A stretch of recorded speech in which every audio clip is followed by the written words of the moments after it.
안녕하세요. 건강에 관한 이야기 하나하나 풀어보는 정의안의 건강 톡톡. 한의사 정의안입니다. 자율신경 실조증은요, 이 자율신경계와 관련된 교감, 부교감 신경계 이상으로 발생하는 증후군입니다. 그리고 이 증상의 범위가 워낙 넓어서 내분비계, 심혈관계, 호흡기계, 소화기계, 비뇨생식기계, 또 체온조절계, 통증조절계 같은 신체의 광범위한 기능을 총망라하기 때문에 이 진단도 어렵고 치료도 쉽지 않습니다. 자, 오늘은 이 자율신경 실조증 제대로 치료한다는 것이 뭔지에 대한 이야기입니다. 나무를 볼 것이 아니라 숲을 봐야 한다.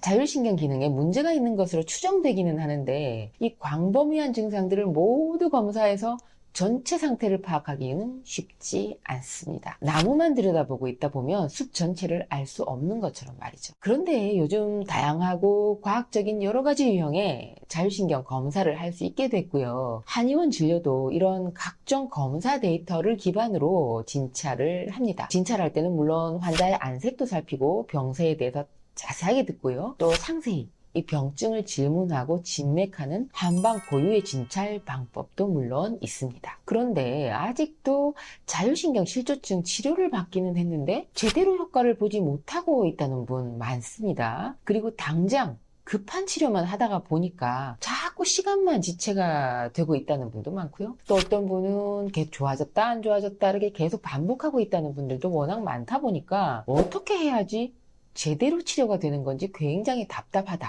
결국은 치료가 안 되는 거 아닌가 이렇게 생각을 한다는 분들이 많더라고요.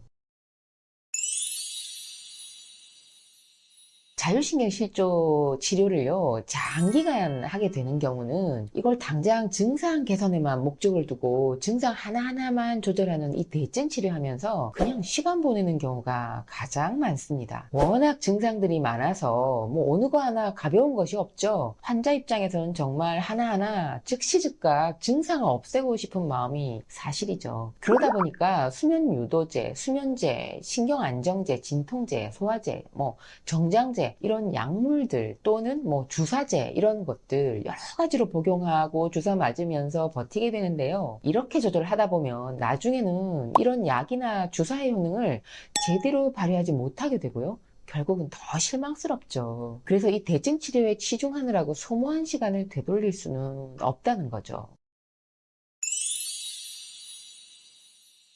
그렇다고 원인 치료만 하는 것도 답은 아닙니다. 지금 당장 밥을 못 먹겠고, 밤에 잠을 못 자는 날이 너무 많아지고, 어지러워서 앉아있지도 못하고, 가슴에 이렇게 열이 쌓여가지고 숨도 못 쉬는데, 이 환자에게 그냥 원인 치료 중이니까 몸이 회복되는데 시간이 많이 걸리니, 몸을 괴롭히고 있는 이런 증상들을 원인 치료 될 때까지 그냥 참고만 지내라고 할 수는 없잖아요. 당장 힘든 증상들이 전혀 해결되지 않은 채로 그냥 시간이 흐르면 환자들은 우울하고 불안하고 긴장되고 그래서 치료를 쉽게 포기하게 됩니다. 원인 치료에 치중하는 것이 원칙적으로 맞기는 한데요. 치료를 단계적으로 밟아서 점점 호전 반응이 오게 하기 위해서는 근본적인 원인 치료와 함께 당장 증상 완화시켜 줄 수 있는 대증 치료 동시에 진행하는 경우가 많은 것도 그런 이유입니다.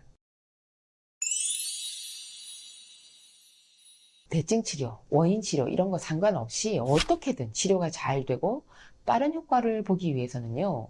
전제 조건이 있습니다. 치료를 받아들일 몸의 조건이 좋아야 됩니다. 집을 지을 때 우리가 집안의 조건과 토양의 모양이 좋아야 그리고 기초공사가 튼튼해야 좋은 집을 지을 수가 있잖아요. 치료를 해보면 확실히요. 나이도 젊고 주변 상황도 좋아서 빨리 나을 것 같은 조건인데도 막상 치료를 시작해보면 좋아졌다, 나빠졌다 반복을 하거나 아니면 좀처럼 호전 반응이 나타나지 않는 경우도 있습니다. 그래서 면역력, 기초 체력, 생활 습관 이런 게 너무 심하게 나빠서 몸 상태가 엉망이면 나이가 젊어도 치료 효과가 떨어집니다. 검사를 해봤을 때 이 상열 하한, 상체와 얼굴로는 열이 뜨고요. 하체와 복부와 손발은 냉한 이런 상열 하한 상태가 굉장히 심한 경우에 치료를 통해서 상하, 순환을 바로 잡는 것이 순서고요. 또 그 상열 하한을 바로 잡은 상태를 지속적으로 유지할 수 있도록 하는 과정도 필수입니다. 그래야 대증 치료든 원인 치료든 치료의 효과가 빨라지고요.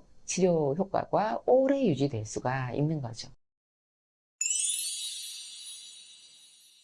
그럼 재발하지 않으려면 어떻게 해야 할까요? 자율신경 실조는 이 치료의 속도나 효과 면에서도 몸의 구조와 컨디션, 그리고 면역력, 원기를 회복하는 기초 치료가 치료의 효율을 좌우하고요.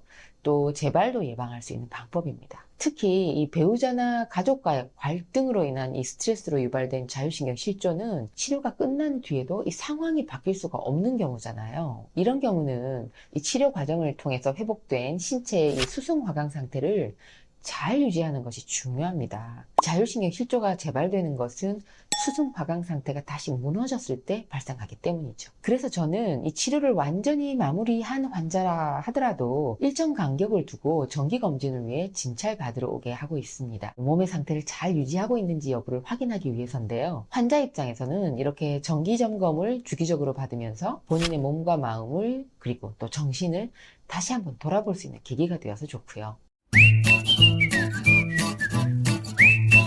오늘 영상은 자율신경 실조 재발되지 않으려면 어떻게 해야 할지를 살펴봤는데요. 첫 번째, 나무를 볼 것이 아니라 숲 전체를 봐야 한다. 두 번째, 대증 치료냐 원인 치료냐 그 한계가 있다는 거. 세 번째, 기초가 튼튼해야 치료도 잘 된다는 점. 네 번째, 재발하지 않으려면 이런 내용으로 살펴봤습니다. 자, 오늘 영상 보신 분들, 자율신경 실조로 고생하시는 분들, 그리고 환자 가족분들께 오늘 영상 도움 되셨으면 좋겠습니다.